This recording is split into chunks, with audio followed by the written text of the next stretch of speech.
Preposition के part 10 में हम इन और इनटू की चर्चा करेंगे। पहला प्रयोग है किसी घेरा मतलब सर्किल, किसी घेरा के अंदर स्थिर अवस्था हो या गतिशील अवस्था हो, दोनों अवस्था में घेरा के अंदर के लिए इन का प्रयोग में के अर्थ में किया जाता है। जैसे he was seating in the room, मतलब वह रूम में बैठा हुआ था। तो रूम में बैठा हुआ था मतलब स्थिर है, किसी घेरा के अंदर। She was playing in the room, वह कमरे में खेल रही थी, मतलब गतिशील अवस्था है लेकिन किसी दायरे में, किसी चीज के अंदर। तो किसी चीज के अंदर में स्थिर अवस्था हो या गतिशील अवस्था हो तो उसके लिए इन का प्रयोग में के अर्थ में किया जाता है। नोट में लिखे हैं बाहर से अंदर, कोई बाहर से यदि अंदर जाता है तो बाहर से अंदर जाने वाली अवस्था में इनटू का प्रयोग में के अर्थ में करते हैं। जैसे ही वॉज गोइंग, वह जा रहा था, इनटू द रूम मतलब कमरे में। तो कमरे में कहां से जा रहा था? बाहर से जा रहा था।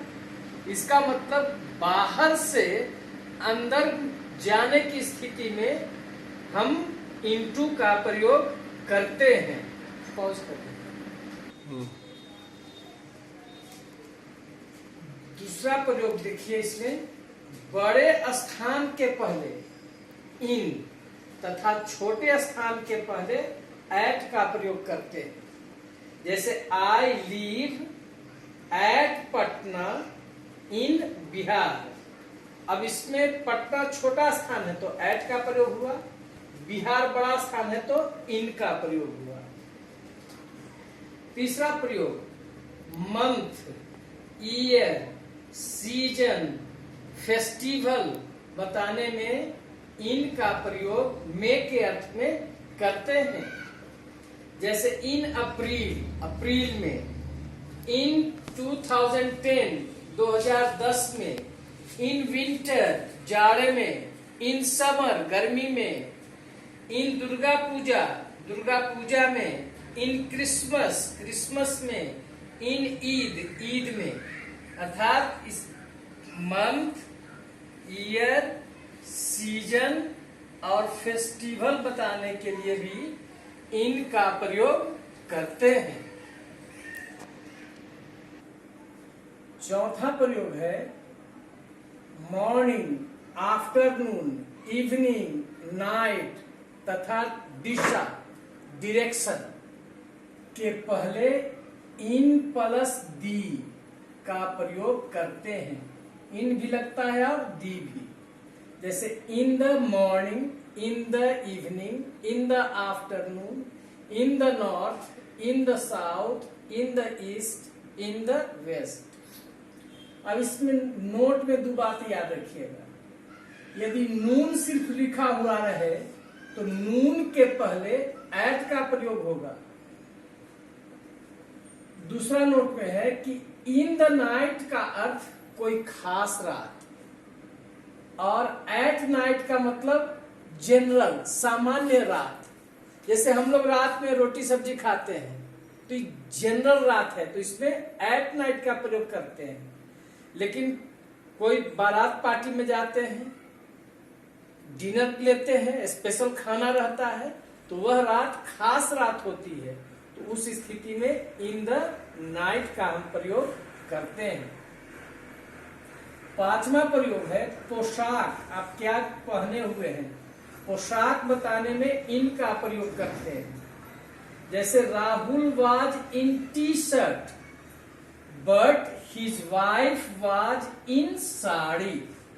तो यहाँ पोशाक बताने में इन टी शर्ट और इन साड़ी का प्रयोग हुआ। नोट में देखिए इन 10 डेज और विद इन 10 डेज में क्या अंतर है।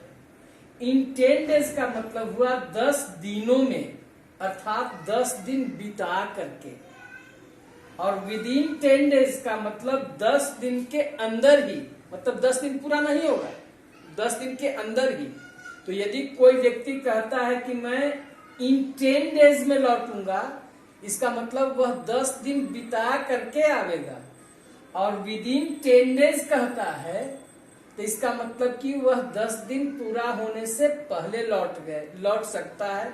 9वां दिन भी लौट सकता है, 8वां दिन भी लौट सकता है, 7वां दिन भी लौट सकता है। तो यह इन दोनों में अंतर है। छठा प्रयोग, कंडीशन, हालात बताने में, अवस्था बताने में भी इनका प्रयोग करते हैं। जैसे इन परफेक्ट हेल्थ, जैसे I am in perfect health, my father is in perfect health, your brother is in perfect health. In rage, क्रोध में, he was in rage. She is in trouble, परेशानी में है, मतलब हालात बता रहा है। इन ए हरी, जल्दबाजी में, आई वॉज इन ए हरी, मतलब मैं जल्दबाजी की स्थिति में था। ही was in A happy mood, वह एकदम खुश मिजाज था। ही was in A sad mood, मतलब बहुत उदास मन था उसका। यह क्या बता रहा है? अवस्था, हालात, कंडीशन बताने में इनका प्रयोग करते हैं। 7वां है पार्ट्स या ग्रुप्स बताने में इनका प्रयोग करते हैं। जैसे ए नोवेल, एक नोवेल है, इन 3 पार्ट्स, मतलब 3 भाग में बांटा हुआ। सिट इन रोज, बैठ जाओ। इन रोज मतलब कतार में। स्टैंड इन लाइन, खड़ा हो जाओ लाइन में। स्टैंड इन ग्रुप्स, खड़ा हो जाओ एक समूह में। इसका मतलब पार्ट्स या ग्रुप्स बताने में इनका प्रयोग किया जाता है। किसी का पेशा, व्यवसाय, प्रोफेशन बताने में इनका प्रयोग होता है। जैसे he is in the air force या द आर्मी या the navy. His father is in politics या इन टीचिंग प्रोफेशन। तो यहां पर हमने क्या देखा? किसी व्यक्ति के व्यवसाय या पेशा को बताने के लिए भी इनका प्रयोग किया जाता है।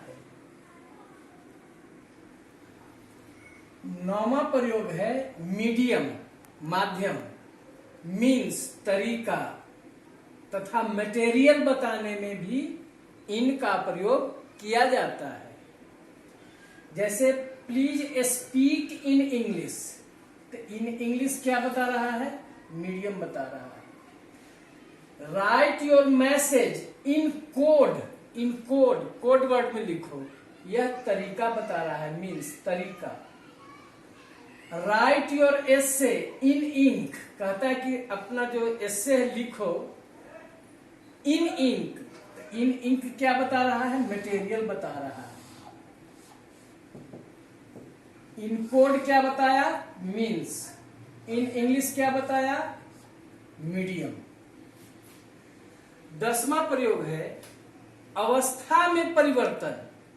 अवस्था में परिवर्तन के लिए इनटू का प्रयोग में के अर्थ में करते हैं। जैसे आइस टर्न्स इनटू वाटर, यदि कोई बर्फ को हम यदि रख देते हैं तो थोड़ी देर के बाद क्या हो जाता है? उसके आकार में परिवर्तन हो जाता है, फिर वह पानी में बदल जाता है। तो अवस्था में परिवर्तन के लिए translate this passage into English. अब इसे कोई पैसेज है इंग्लिश में, तो कहता है कि इसको ट्रांसलेट कर करके हिंदी में करें, मतलब उसमें परिवर्तन। चेंज इनटू पैसिव वॉइस, कहता है कि यह एक्टिव वॉइस में है, इसको बदल कर करके पैसिव वॉइस में बनाइए। तो अवस्था में, रूप में, आकार में परिवर्तन के लिए इनटू का प्रयोग जो करते हैं में के अर्थ में करते हैं। किसी निश्चित अवस्था में पहुंचना, जैसे she did not get married, उसने शादी नहीं की, until she was into middle age, जब तक कि वह मिडिल एज में नहीं पहुंच गई। मतलब यह एक निश्चित अवस्था क्या होना था, मिडिल एज। तो मिडिल एज में जब तक वह नहीं पहुंची उसने शादी नहीं की। अगला है डिवीजन, भाग। मैथमेटिक्स में भाग बताने के लिए जैसे 5 इंटू 25 इज इक्वल टू 5, मतलब 25 में 5 से भाग देने पर 5 आता है। तो यहां पर इंटू का जो प्रयोग किया गया है ये भाग बताने में, मैथमेटिक्स में डिवीजन करने में इंटू का प्रयोग होता है। 13 है प्रोफेशन में कदम बढ़ाना। किसी व्यवसाय में हम कदम बढ़ाते हैं तो उस कदम बढ़ाने में भी हम इंटू का प्रयोग करते हैं। जैसे ही वेंट इनटू बिजनेस, वह पहले कहा गया बिजनेस में जो है सो वह गया। एंड देन इनटू पॉलिटिक्स, और कुछ समय के बाद तब वह पॉलिटिक्स में वह आ गया। तो यहाँ प्रोफेशन में कदम बढ़ाने में इनटू का प्रयोग करते हैं। ही वेंट इनटू बिजनेस, पहले वह क्या किया, व्यापार में कदम बढ़ाया। फिर उसके बाद एंड देन इनटू पॉलिटिक्स, तब कुछ दिन के बाद फिर वह पॉलिटिक्स में अपना कदम बढ़ाया। 14वां प्रयोग है के सिलसिले में। के सिलसिले में के अर्थ में इन का प्रयोग करें। जैसे ही वॉन्ट्स टू से नथिंग, मतलब वह कुछ नहीं कहना चाहता है। इन रिप्लाई, मतलब इस जवाब के सिलसिले में, मतलब जवाब के रूप में वह कुछ नहीं कहना चाहता है। जब कोई किसी से कोई बात पूछा, कहा किसका तुम जवाब दो, तो उसके क्वेश्चन के जवाब के सिलसिले में उसने कुछ नहीं कहा। मतलब ही वांट्स टू से नथिंग, वह कुछ नहीं कहना चाहता है। इन रिप्लाई, इस जवाब के सिलसिले में। तो के सिलसिले में के अर्थ में भी इन का प्रयोग करते हैं। इस तरह से भाग 10 में इन और इनटू का प्रयोग समाप्त होता है।